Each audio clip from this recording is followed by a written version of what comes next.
Under the Speaker's announced policy of January 3rd, 2025, the gentlewoman from Virginia, Ms. McClellan, is recognized for 60 minutes as a designee of the Minority Speaker.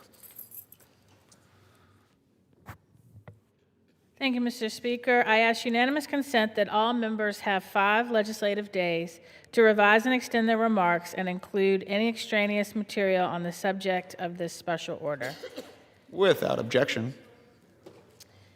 Mr. Speaker, we have 4 legislative days left in 2025, 17 days total. This is our last chance to prevent 22 million people from seeing their health insurance premiums double or even triple, and for some to see their health insurance premiums spike beyond their ability to pay when the enhanced premiums tax credits expire on December 31st. An estimated 5 million people will find that they can no longer afford those premiums and will lose their coverage altogether. For the past month, the Congressional Black Caucus has told stories on this floor of our constituents who will be impacted by this body's failure to act. Restaurant owners, beauticians, barbers, landscapers, florists, mediators, chiropractors, restaurant owners, funeral directors, farmers, small business owners, their employees, gig workers, the self-employed, and more. We've told stories of people worried about how they're going to pay that unexpected bill if they get sick or injured, if they lose their health insurance. We have 4 days to prevent that from happening. Last week, the Senate failed to act. The administration doesn't even seem to have a concept of a plan, so it's up to the House. Leader Jeffries has a discharge petition open right now to extend the credits. We need just 4 Republicans to sign on. Last week, Punchbowl News reported that Speaker Johnson is planning a long process to fix health care, saying he anticipates working on health care through the second quarter of next year. But open enrollment ends on January 15th, a month from today. And those new premiums will take effect on January 1st, 17 days. You know who can't wait for the Speaker's process? My constituent, Lester Johnson, co-owner with his wife of Mama J's restaurant. They and their daughter rely on the Affordable Care Act, paying about $700 a month for their premiums in 2025. But without the enhanced premium tax credits, their bill is going to go up to more than $1,400 a month. And many of his roughly 40 employees are going to see their premiums spike as well. It's a lot of money for people, Lester said. And not knowing what the price is going to be because of a stalemate in Congress adds uncertainty. Everybody's feeling the anxiety. Lester's not sure what he's going to do. I've told stories of constituents in Virginia who found a plan they could afford, but with higher deductibles. And so they're worried. I guess they say they're just going to wrap themselves in bubble wrap and hold their breath. But bubble wrap doesn't help you when you're in a car accident. Bubble wrap doesn't help you when you get sick. Bubble wrap doesn't help you if you end up going into premature labor and having to pay an average of $70,000 a day for NICU stay. Rather than addressing the premium cliff, House Republicans have put forth a reckless plan that will put millions more Americans' health care coverage at risk. This new bill does nothing to lower costs for millions of Americans who are now facing skyrocketing health care premiums. The bill is full of recycled fail ideas from previous efforts to repeal and replace the Affordable Care Act. It fails to extend vital enhanced premium tax credits, forcing more than 22 million Americans to pay, on average, twice as much to buy the same health coverage they have today. As I said, an estimated 4 to 5 million could become entirely uninsured, and everybody else will pay higher health care costs. This proposal increases premiums for millions of Americans by funding cost-sharing reductions, causing hundreds of thousands of people to become uninsured, and expands so-called association health plans that put comprehensive and affordable health care for small businesses and workers at risk. This has been a centerpiece of Republican attempts to repeal the Affordable Care Act for a decade. Doesn't work. The plan also creates a backdoor ban on abortion and reproductive health care. Republicans have shown they have no agenda to address health care affordability and access. As Americans stare down notices that their health care costs will increase by tens of thousands of dollars in just 2 weeks, Republicans are cramming through legislation that kicks them while they're down. Americans will suffer without the Affordable Care Act's enhanced premium tax credits, and yet Republicans still haven't put forward a clean plan that will provide relief. Instead, they're putting on political theater with an unserious vote on an amendment that will undermine the ACA that their leadership intends to see fail. This 11th hour half-baked plan isn't even feasible to implement. Earlier this year, Democrats urged Republicans to extend the tax credits, fearing for those Americans whose costs were about to skyrocket. But instead, Republicans spent their time cutting $1 trillion from the healthcare system. This fall, Americans began receiving their notices that their healthcare premiums would skyrocket, and Republicans stood idly by. Now we are just 2 weeks away from the expiration of these tax credits, and this half-baked plan isn't gonna cut it. Mr. Speaker, I'd now like to yield to the gentleman from Louisiana, Representative Troy Carter. Thank you very much, ma'am, for your leadership in these special order hours. And Mr. Speaker, thank you. As we talk about the human cost of expiring health care tax credits, these human costs are not just on Democrats. These human costs are on Americans across the board, Republicans and Democrats alike. Small business owners, who are the backbone, as we often say, of our economy. Yet when given an opportunity to demonstrate to our small business owners that they really matter and that their employees really matter, we play politics. Today I want to share a story of Mike Friedman. I met Mike in October, about a week before open enrollment began. He was working on a federal contract at the USDA National Finance Center in New Orleans, but lost his job in April because of the federal workforce cuts enacted by Trump, Musk, and Doge. His family signed up for insurance through the Affordable Care Act because his husband was laid off in the spring. Mike had cancer 5 years ago and continues to have outstanding health concerns. If MAGA Republicans don't join Democrats in extending the ACA tax credit, Mike doesn't know how he or his family will afford health care. He told me, "I'm not unusual in this case. So many others are in the exact same position." He said, "I'm in the cusp between being retired and not being eligible for Medicare yet. He just turned 61, and the ACA is the only option for our family. The cost of health care is out of control. Republicans have turned this situation into a crisis with the largest Medicaid cut in the history, outrageous threats to Medicare, and relentless targeting of the Affordable Care Act. This big, pretty, some may say, most would say, ugly law will hurt Americans of every party, of every background, of every zip code.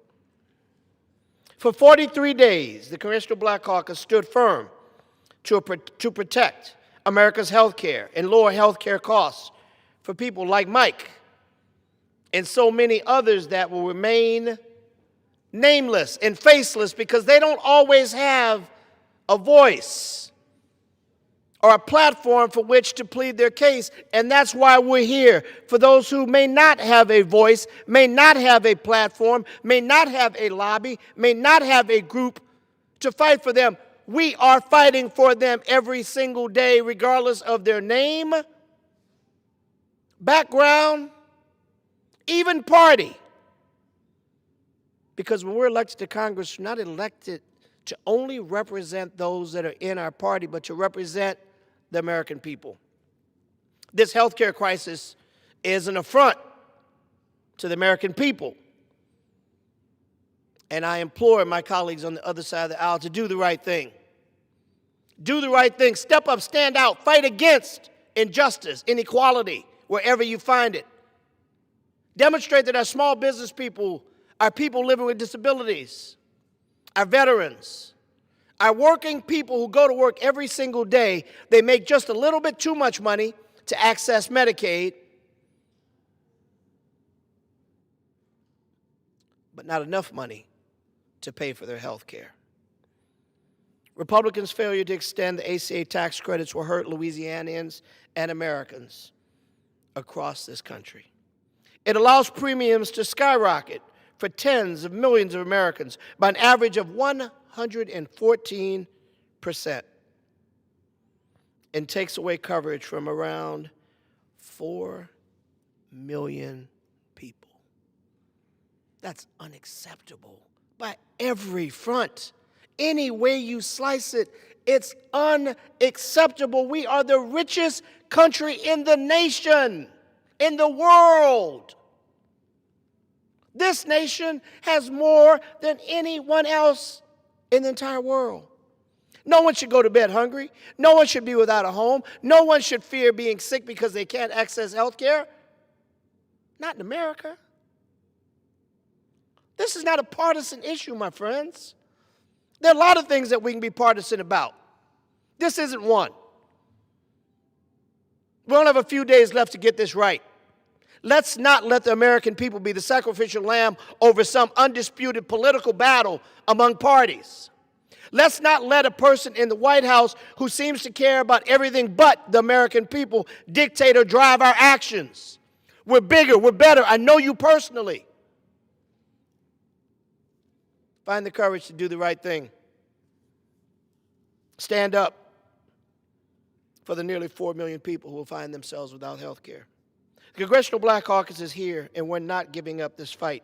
We will not give up the fight to address the health care crisis in our country. We will not give up the fight to fight for those business people who every day create tax dollars and sales taxes for our local governments, that hire people from the community, that provide the resources that keep our economy going. Let's demonstrate to them that they matter. Let's do the right thing. Let's extend the ACA tax credits and show America that we can get our business done, and that everything we do is not subject to a red or a blue.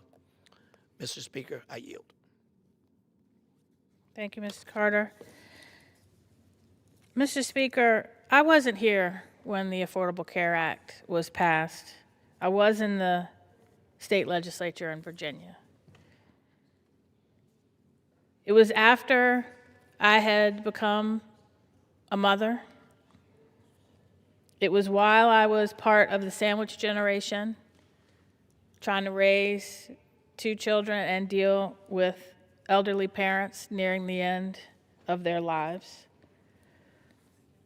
It was while I spent a lot of time trying to figure out how we were going to close the insurance gap so that no one would face a couple of scenarios that I was lucky enough to have health insurance to cover, but a lot of people don't. The first was when my son was about almost 3 years old, and in the blink of an eye, I grabbed my curling iron and burned his hand. We were in a rural community in Virginia whose hospital didn't have a burn unit. It was very small. They couldn't even figure out what degree the burn was. This was on a Saturday. And they said, you can either go home, and on Wednesday there's a burn clinic where they can look at his hand for free, or we can see if VCU Health Center can admit him today. I said, well, he's going to get admitted today because I knew I had health insurance. And whatever that bill was going to be, I didn't have to worry about it. If I didn't have health insurance, I would have been forced to wait until Wednesday to go to the clinic, and his hand probably would have been infected. So after a 3-hour ambulance ride, a week in the burn unit, all the medication, the bill was $15,000.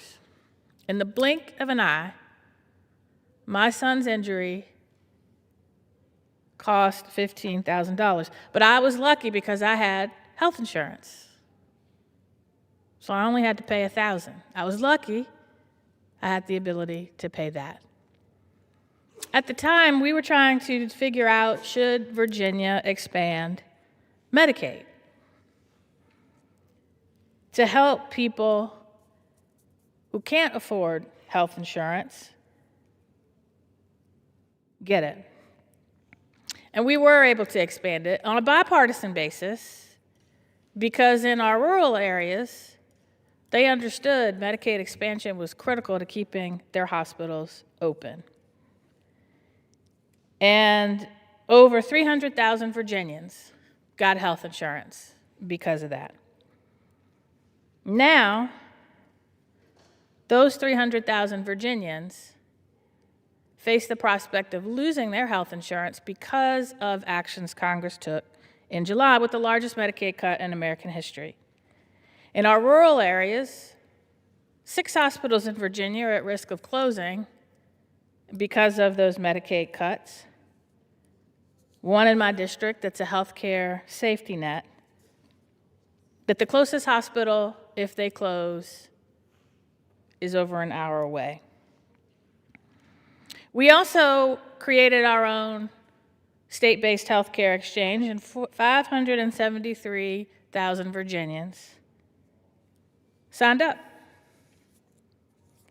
And many of them now face the prospect they won't be able to afford their premiums when their tax credits expire in 17 days. This is all in the context of folks seeing their housing costs increase, whether it's rent or mortgage, their energy bills increase, childcare increase. A lot of folks are facing the prospect that they cannot pay their rent and for their health insurance. So they're playing the lottery, figuratively. The lottery that they won't get sick, the lottery they won't get injured. But when they do, whether they're insured or not, they're showing up at the hospital and the rest of us will pay the cost. Mr. Speaker, as we enter the holiday season, as a preacher's kid, I've been thinking a lot about Matthew 25, verses 31-40, where Jesus said, "Come, you who are blessed by my Father." He said when he enters into his kingdom, all the nations will come, and he will say, "Come, who are blessed by my Father, take your inheritance, the kingdom prepared for you since the creation of the world. For I was hungry, and you gave me food. I was thirsty, and you gave me something to drink. I was a stranger, and you invited me in. I needed clothes, and you clothed me. I was sick, and you looked after me. I was in prison, and you came to visit me." And the righteous will answer him, "Lord, when did we see you hungry and feed you, or thirsty and give you something to drink? When did we see you a stranger and invite you in, or needing clothes and clothe you? When did we see you sick? When did we do this?" And he said, "What you did for the least of these, you did for me." And I came to Congress looking to do for the least of these as well as every American. But Congress's priorities this year have not been that. Congress bent over backwards, congressional Republicans specifically, bent over backwards to provide permanent tax breaks for people who make over $500,000 a year. But if you make $64,000 a year for or a family of four that makes $129,000 a year, you are just expected to absorb health insurance premiums that double or triple. If you make $21,597 a year, or a family of four who makes $44,000 to $45,000 a year, you are supposed to absorb your health care costs if you lose access to Medicaid. That's upside down. And what we're saying is, to the least of these, you're on your own. They deserve better. They deserve better. We have 4 days to try to prevent millions of Americans from losing access to health insurance. Are we going to do it? Time will tell. I still have hope, but we'll see. Mr. Speaker, I yield back.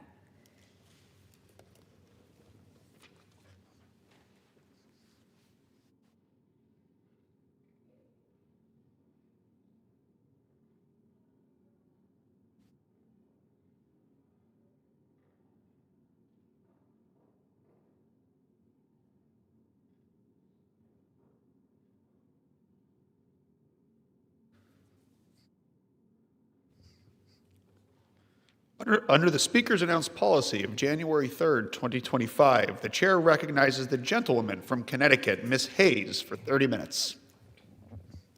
Thank you.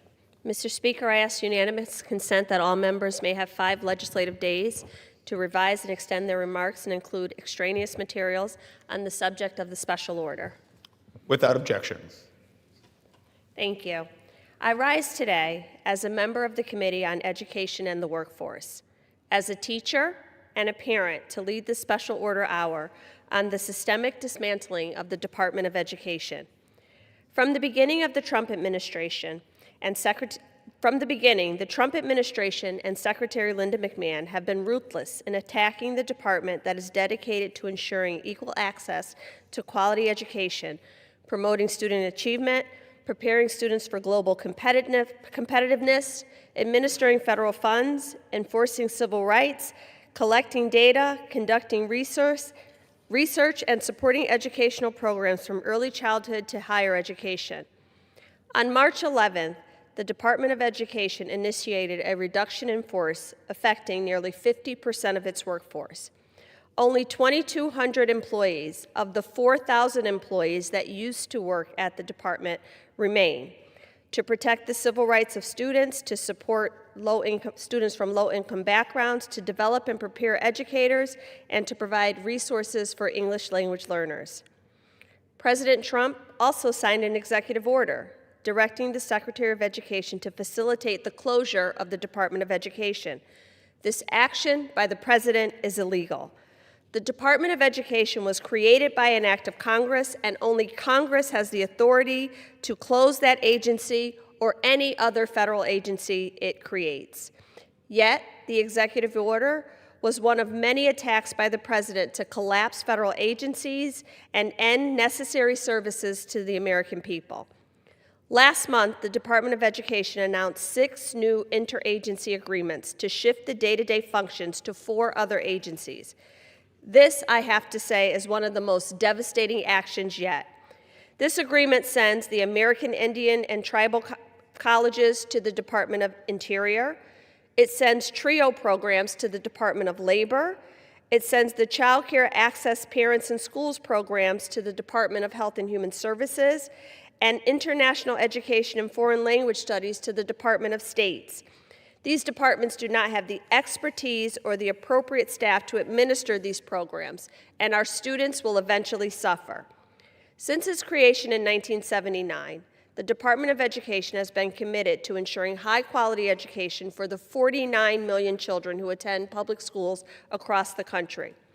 The Department of Education also collects and publishes data on student enrollment, school staffing, and crime in school, and distributes federal funds to support programs for 7.5 million students with special needs. We haven't heard any examples or any information on how these programs will run being administered across several different agencies. When my Republican colleagues say they want to dismantle the department, what they are really saying is they want to eliminate the sole federal agency that protects the civil rights of students, the sole federal agency that supports students from low-income backgrounds and develops and prepares educators. For post-secondary students, the department administers Pell Grants and $1.6 million in federal student aid programs to support those trying to afford college. This department has long been a target of Republican lawmakers who make the false claims about the role of the Department of Education. I know with fidelity that the Department of Education does not handle school curriculum, instruction, or instructional materials. Those decisions have been and will remain at the local level.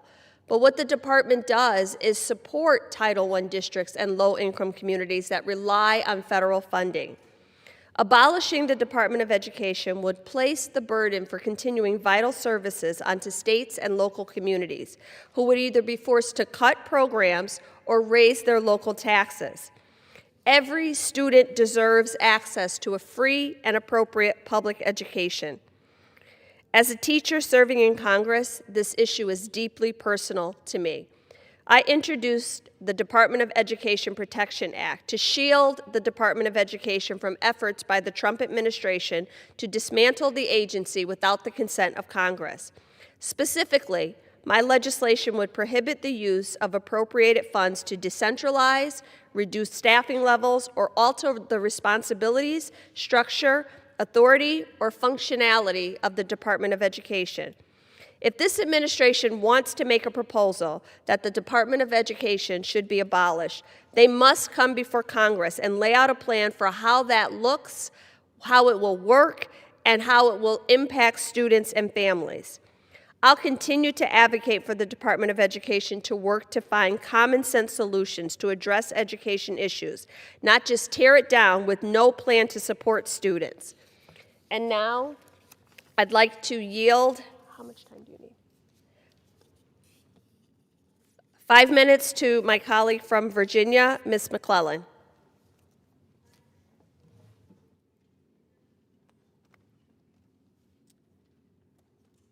Thank you.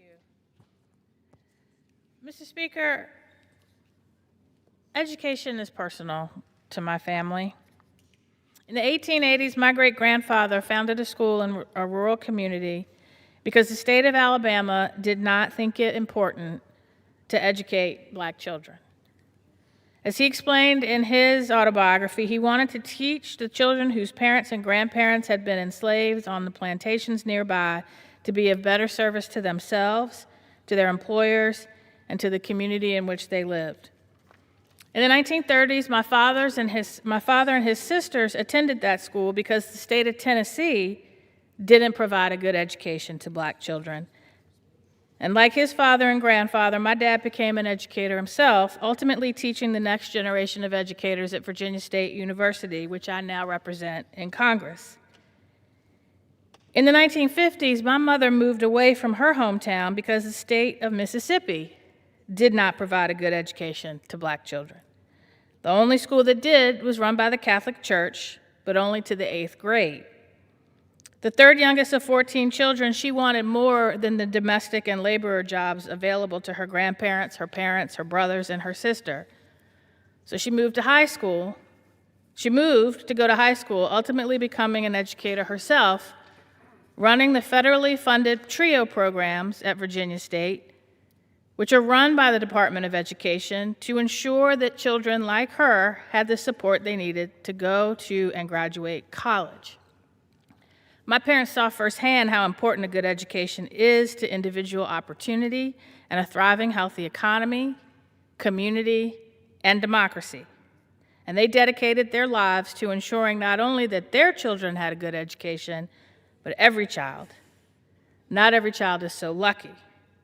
Because the legacy of over 300 years of slavery and Jim Crow, massive resistance, chronic underfunding, has created too many obstacles to the ability of states and local governments to give every child an opportunity for a good education. And for the past 20 years, first as a state legislator and now in Congress, I have worked to ensure every child in Virginia can have a good education. And as a mother of 2 children in public schools, I see every day that even with bipartisan and Herculean effort, there are still gaps across the country. The Department of Education was created to fill those gaps. Protecting students' civil rights, particularly those with disabilities, providing support to attract and train and retain the best and the brightest teachers, school administrators, support personnel, counselors, mental health professionals.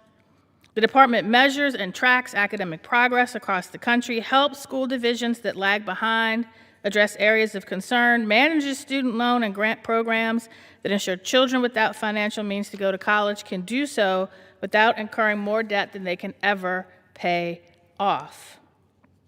And without the Department of Education, state and local officials in Virginia and across the country are worried that they do not have the funding or the staff to handle the workload without the Department of Education, especially in the area of special education, especially in our rural areas. And the block grant funding that the Trump administration keeps promising comes with little accountability, making it unclear whether those federal funds will ever actually reach the students that need them the most. Education lays the foundation for a strong future, a thriving, healthy community, a thriving, healthy economy, and a thriving, healthy democracy. We owe it to our parents, our grandparents, our children, and our grandchildren to protect that progress for future generations. Thank you, and I yield back. Thank you. I now recognize the gentleman from Virginia, the ranking member of the full Committee on Education and the Workforce, Representative Scott, for 5 minutes. Thank you, and I want to thank the gentlelady from Connecticut for her relentless attention on this issue. First, we talk about the protecting the Department of Education.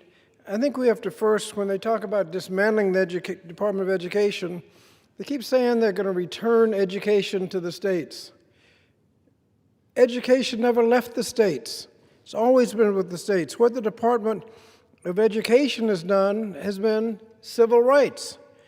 The Department of Education has nothing to do with curriculum, teacher qualifications, courses you need to graduate from high school. All of those are local and state. The federal interest in the Department of Education, federal interest is civil rights, beginning in 1954, when the Supreme Court decreed that you could not maintain separate, so-called separate but equal schools. In Brown v. Board of Education, the court said that it is doubtful that any child may reasonably be expected to succeed in life if denied the opportunity of an education. Such an opportunity is a right which must be made available to all on equal terms. He then concluded that segregation of students by race denies the students of the minority race of an equal educational opportunity because separate facilities are inherently unequal. That's what the Supreme Court did in 1954. But they didn't say what you're going to teach. They just said you can't segregate the students. In 1965, the Elementary and Secondary Education Act addressed inequality in education. Title I addressed it by putting money into low-income areas. We fund education with the real estate tax, guaranteeing that low-income areas will be at a disadvantage. So Title I comes in with money for low-income areas. Other provisions in the Elementary and Secondary Education Act talk about students with disabilities and making sure students with disabilities have a free and appropriate public education. Those for whom English is a second language. Eliminate racial achievement gaps. That's what the federal role in education, not what the courses are. And in higher education, Title IX talks about equality of men and women in activities under Title IX. And we don't tell the colleges what to teach, but we just make sure we have Pell Grants and student loans so that people can go. And so when you dismantle the Department of Education, you're not returning anything to the states. You're just eliminating civil rights. And this, no surprise, the first victim of dismantling the department has been the Office of Civil Rights. Office of Civil Rights that enforces civil rights, a big ugly bill that they passed earlier this year, cuts back on student loans and Pell Grants so fewer students can attend. Other actions have been limiting equal opportunity in education. And that's why the dismantling of the Department of Education is so reprehensible, not because you're so-called returning anything to the states, it's because you're dismantling civil rights. And that's why I want to thank the gentlelady from Connecticut for her relentless attention on this issue, making sure people understand what's going on. So thank you for all your work, and I yield back. I thank the gentleman from Virginia, the ranking member of the full committee, for that history lesson, because it is really important to understand what all this means. He's right that I have been relentless on this issue, because not only was I a high school teacher, I have benefited from a high-quality public education. I understand what it means for a child in a low-income community who has one shot at getting a good education. And if we don't protect that for every child in every community, it is to the detriment of our nation. I now would like to, the gentleman from California, Mr. Takano, I'd like to recognize him for 4 minutes. I want to thank you for yielding my good friend and representative, the gentlewoman from Connecticut, Representative Hayes. I thank you for yielding and for putting together this special order hour. Now, the two of us came to Congress from the classroom, from the classroom to the halls of Congress. But the two of us were also locked out of the Department of Education earlier this year when we were demanding answers on when President Trump would illegally try to close the department. Since then, we have seen Secretary McMahon fire staff from the building who investigate and protect the civil rights of students. We've seen her slash funding for minority-serving institutions. We've seen her move parts of our education infrastructure to unrelated agencies, creating more hoops for administrators and staff to jump through to get the funding they need.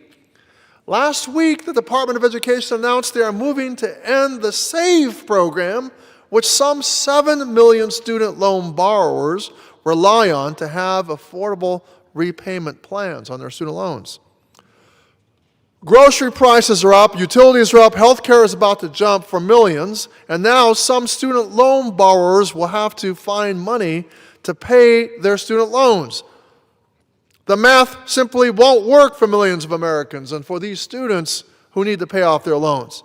Secretary McMahon has usurped Congress's role by firing staff, holding up grants that Congress has approved, and running a multi-million-dollar experiment by shuttering the department, making 6 different federal agencies do the work of one. Democrats have worked to conduct oversight for our nation's students, but Republicans couldn't care less if Title I schools get the funding they need, if students have their civil rights violated, or if the promise of a free, quality education is for all students. Their agenda is one that seeks to privatize and voucherize the public school system and to make getting degrees and credentials as hard as possible for those who are not well off or well connected. Students, no matter how complex their needs, how much money they come from, how much wealth they come from, or the zip code they grew up in, are entitled to a free, quality education. Mr. Speaker, if we want to save public education, a free and quality education for all children, we can't have half of this body ready to give up their power and conduct no oversight while permanent changes are being made at the Department of Education. Secretary McMahon has only appeared before the Education Workforce Committee once this year. and since has taken the most extreme actions and attacks on public education this country has ever seen. Republicans must join me and my colleagues in conducting oversight for the students of this country.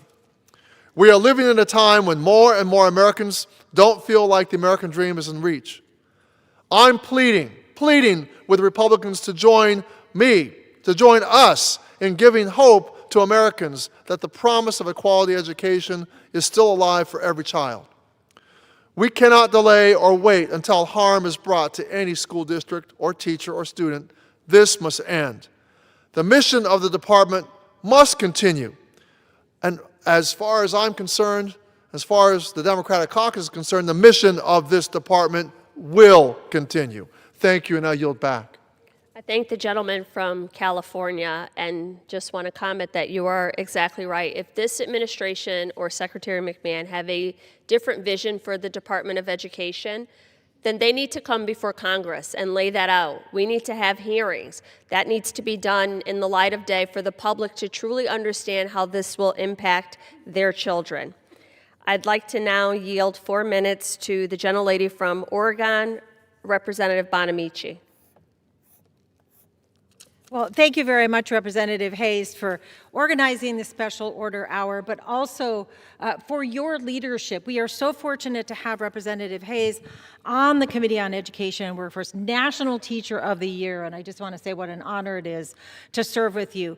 So I ran for Congress because I care so much about public education, and although I haven't been a teacher, I spent a lot of time in public schools myself, and as a parent volunteer, and serving on committees, and advocating for education over the years. Little did I ever dream that I would come to Congress and have to fight for the actual existence of the Department of Education. We are watching, and I condemn in the strongest terms, this illegal and unconstitutional dismantling of the Department of Education. What message does it say to our country and around the world that we won't have a Department of Education?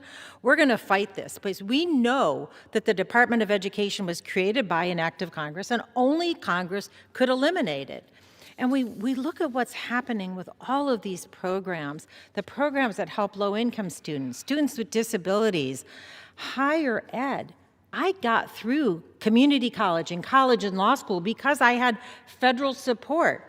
Programs like TRIO and Gear Up that help underserved students, these are all under attack. It feels like we are just watching the unfolding of the Project 2025 playbook. Now we're seeing the Secretary try to outsource all these things to other agencies. But I tell you, poll after poll shows that the majority of parents across the country support the Department of Education. And that's especially true with parents of students with disabilities. They know how important that is. And I tell you, over my years and decades as an education advocate, I have never had anyone say to me, we need less money for IDEA. It's always, please fully fund IDEA. People know that public education is an investment. They know that our students are our future.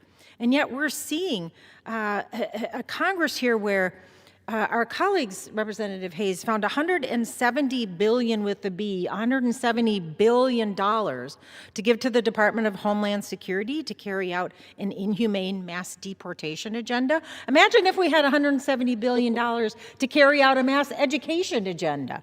Well, that would be wonderful for our country, for our economy. And I tell you, right now, we are seeing this war on public education, but we are not going to back down.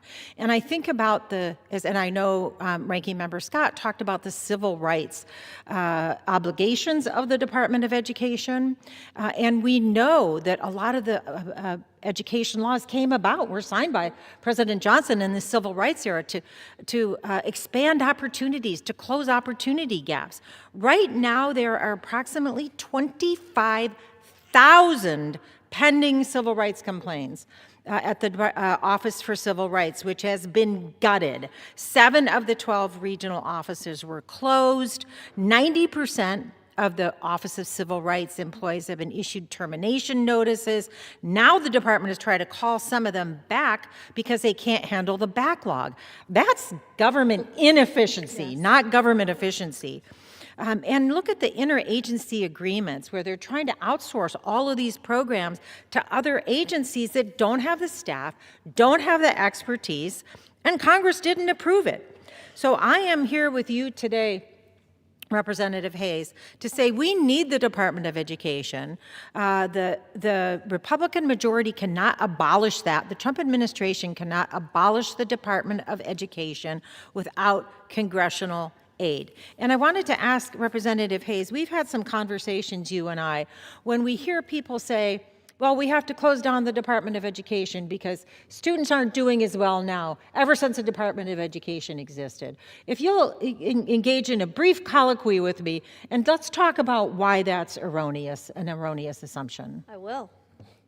Well, for many school districts, as the student population gets larger and they're dealing with all of the issues that kids come to school with, we have to make sure that kids are on green and ready to learn. But the Department of Education provides for some of those wraparound services, some of those summer programs, meal programs that kids have at school.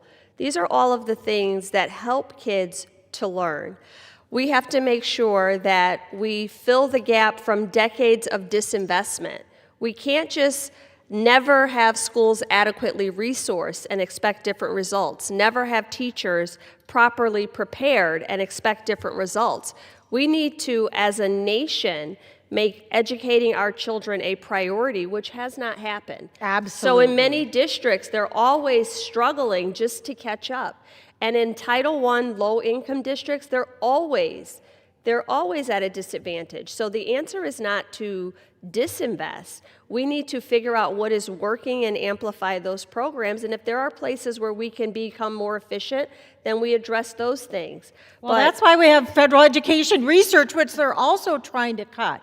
And I tell you, if we could fully fund IDEA, if we could fully fund Title I for low-income schools, fund Title II for professional development, Title III for English language learners, Title IV-A for well-rounded education that includes the arts and music, school security, technology. Imagine what would that look like, Representative Hayes? Well, I just think about my district, and my state of Connecticut got about $170 billion from the federal government for special education services for students. There is no way a state can backfill those gaps without support from the federal government.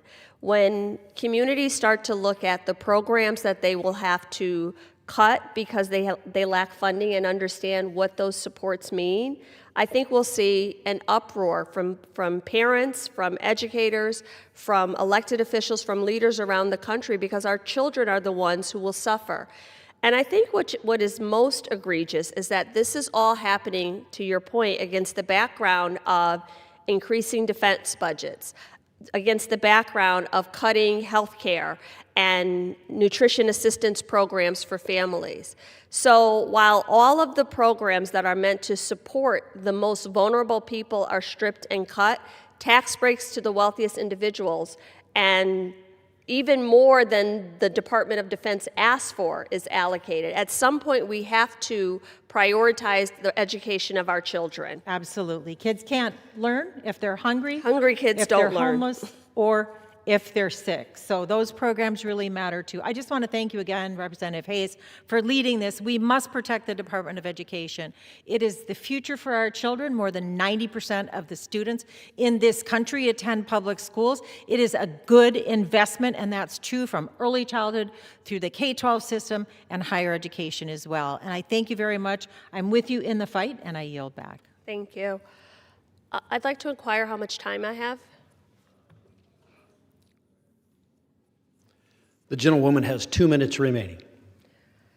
Thank you. Well, I thank my colleagues who joined me. I have a statement that I'm going to submit for the record from my colleague from Connecticut, Congresswoman Rosa DeLauro, who talks about her support for the Department of Education and really reminds us that this administration has empowered Russ Vought, the author of the anti-education, anti-American, pro-billionaire Project 2025, this manifesto that lays out literally firing thousands of federal employees and decimating the Department of Education. Congresswoman DeLauro talks about her family growing up in New Haven and her parents who immigrated here working in the garment factory, and education really being the catalyst for a better life. And that story has not changed in all these years. There are so many families, there are so many students that I taught, there are so many kids who just need accommodations, and just parents who are left wondering what will happen next. If this is the path that we are to take, I implore my Republican colleagues to not usurp our Article 1 authorities, to demand that we have some transparency and clarity for what this looks like, to demand that the Secretary of Education come before the Congress and assure parents about what the future of public education looks like and make sure they know that their children will not be left behind. This is something that, again, is near and dear to me, not just because of the profession that I chose in my adult life, but because education saved my life. Because without public schools and an education and community college and teachers who cared about me, my life would have taken a very different direction. And I know that there are so many kids who are in that situation right now. So I will continue my work to protect the Department of Education, to protect public education for our children, to make sure that they even at least have a shot at an education to change the trajectory of their future and their families. And with that, I yield back.